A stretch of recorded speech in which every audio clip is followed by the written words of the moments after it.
Api neraka itu ada 7 pintu, jarak antara pintu sejauh 70 tahun, dan tiap pintu panasnya 70 kali dari pintu yang lain.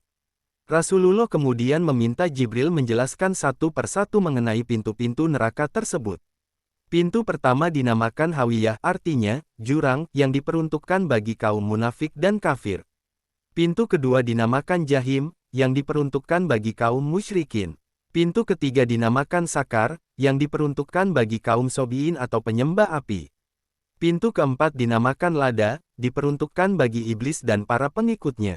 Pintu kelima dinamakan Hutomah, artinya, menghancurkan hingga berkeping-keping, diperuntukkan bagi kaum Yahudi. Pintu keenam dinamakan Sair, artinya, api yang menyala-nyala, diperuntukkan bagi kaum kafir. Rasulullah bertanya, bagaimana dengan pintu ketujuh? Sejenak Jibril seperti ragu untuk menyampaikan siapa yang menghuni pintu ketujuh. Tetapi Rasulullah mendesaknya, sehingga Jibril akhirnya mengatakan, pintu ketujuh diperuntukkan bagi umatmu yang berdosa besar dan meninggal sebelum mereka mengucapkan kata tobat.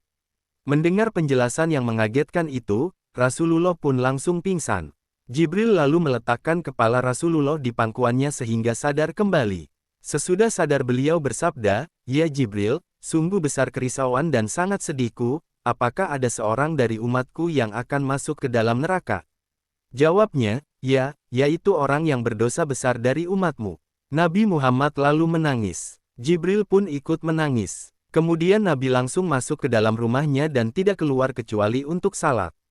Setelah kejadian itu, beliau tidak berbicara dengan siapapun selama beberapa hari. Ketika salat pun beliau menangis dengan tangisan yang sangat memilukan.